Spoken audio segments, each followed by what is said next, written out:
Welcome to Applaa.com. I'm your host, and today we're diving into a complete explainer on the newly updated 2026 UCAT exam. Look, if you're gunning for medical or dental school in the UK, you already know this test is a massive hurdle. But today, we're going to break it all down, analyze the brand new 2026 changes, and equip you with the exact strategies you need to confidently conquer the admissions process. So, here's our mission briefing for today. First, we'll be demystifying the UCAT. Then, we'll look at the anatomy of the exam, decode the scoring system, map out your preparation strategy, and finally, we'll go over avoiding common pitfalls. All right, let's jump straight into Section 1, demystifying the UCAT. So, you're probably asking yourself, is the UCAT hard? Well, yeah, it absolutely is. But here's the secret. It's not hard in the way your A-level or IB exams are. Why? Because there's literally zero factual content to memorize here. No equations to rote learn, no historical dates to recall. Instead, it's tough because it's testing your cognitive speed, your logical precision, and your professional judgment under intense, unrelenting time pressure. There is a huge misconception floating around about this test. As Dr. Ash from FutureDoc points out so perfectly, the UCAT is not an IQ test, and it's not something you either have or you don't. It's a learnable skill.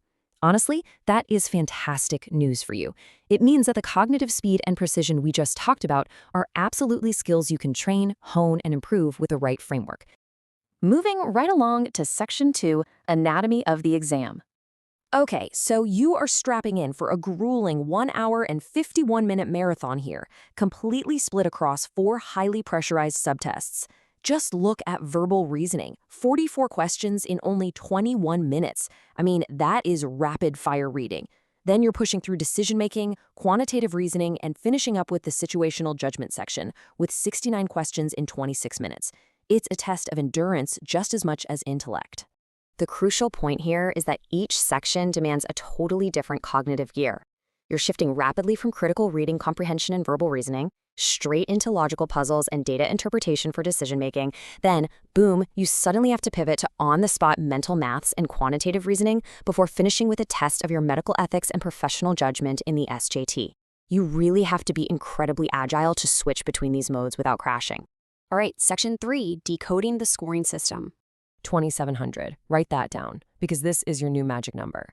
Now, if you've been looking at older prep materials, you might be a bit confused right now. Actually, scratch that. Just listen closely, because the abstract reasoning section was entirely removed for the 2026 testing cycle. 2700 is now the absolute maximum cognitive score you can achieve. This means all those previous years' score benchmarks, toss them out the window. Your goal isn't really a specific number anymore. It's about how you rank in the percentile distribution against everyone else taking the new format this year. Now, totally separate from that cognitive score out of 2,700 is your situational judgment test, which is graded in bands from 1 down to 4. Band 1 is excellent, while Band 4 is, well, poor. The biggest takeaway here, you must avoid Band 4 at all costs. For a lot of competitive universities, a Band 4 is a strict automatic deal breaker, regardless of how high your cognitive score is. Ideally, you really want to consistently aim for Band 1 or Band 2 to keep all your medical school options wide open. Which brings us to Section 4, your preparation strategy.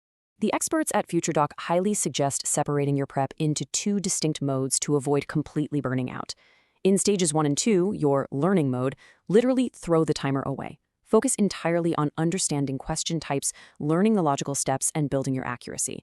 Only once you have a rock-solid foundation do you move to Stage 3, which is exam mode. Here, you introduce those brutal time limits and focus purely on speed under high-stress exam conditions.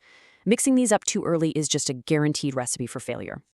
To anchor this in reality, let's take a look at this official week-by-week timeline. It shows exactly when to deploy your resources. Notice how at 6+ weeks out, you're really just focusing on familiarization and developing a solid plan. As you creep closer, say 2 to 3 weeks out, you shift aggressively into timed practice tests and reviewing your incorrect answers. By the final week, the heavy lifting should be totally done, and you're just refining your strategy and mentally preparing for test day. And when you're choosing third-party tools, a hybrid approach is usually a real game changer. A lot of successful students start with resources like Kaplan to learn those foundational formats early on.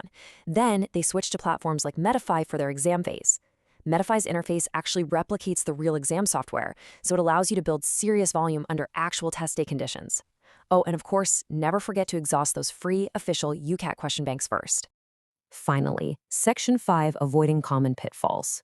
First rule of the UCAT, never ever leave a question blank.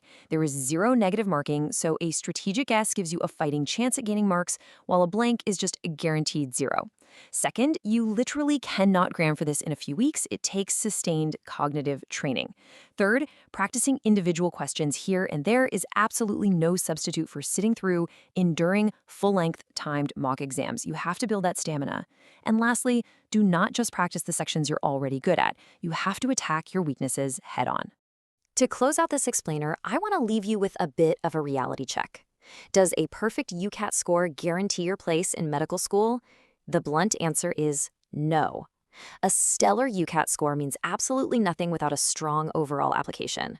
So as you dive into your prep, ask yourself, how will you structure your time to ensure your personal statement, your work experience reflections, and your interviews shine just as bright?